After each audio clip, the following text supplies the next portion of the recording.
భారీ వర్షాల నేపథ్యంలో ముంబైలో రెడ్ అలర్ట్ ప్రకటించారు. 2 రోజులుగా ఎడతెరిపి లేకుండా కురుస్తున్న వర్షాలకు నగరంలోని పలు ప్రాంతాలన్నీ జలమయమయ్యాయి. ముంబై మహానగరం మరో సముద్రాన్ని తలపిస్తుంది.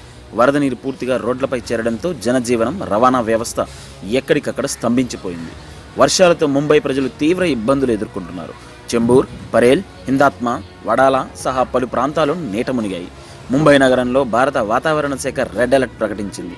మరో 2 రోజుల పాటు ఇదే రీతిలో భారీ వర్షాలు కొనసాగుతాయని, ప్రజలు అప్రమత్తంగా ఉండాలని హెచ్చరికలు జారీ చేసింది.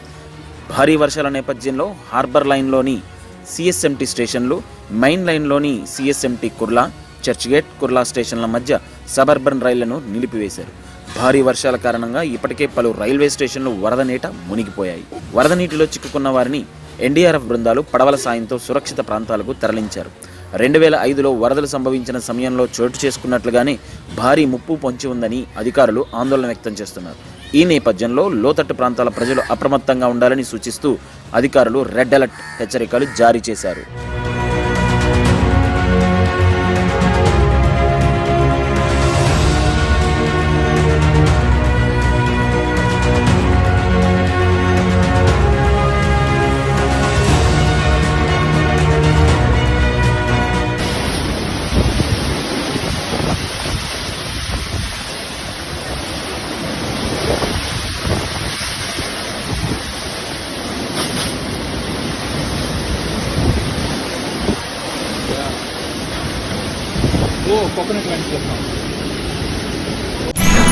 మా పేజ్ ని లైక్ చేయండి, షేర్ చేయండి. మరిన్ని తాజా వార్తల కోసం APTS న్యూస్ తెలుగుని సబ్స్క్రైబ్ చేయండి. పక్కనే ఉన్న బెల్ ఐకాన్ ని క్లిక్ చేయండి.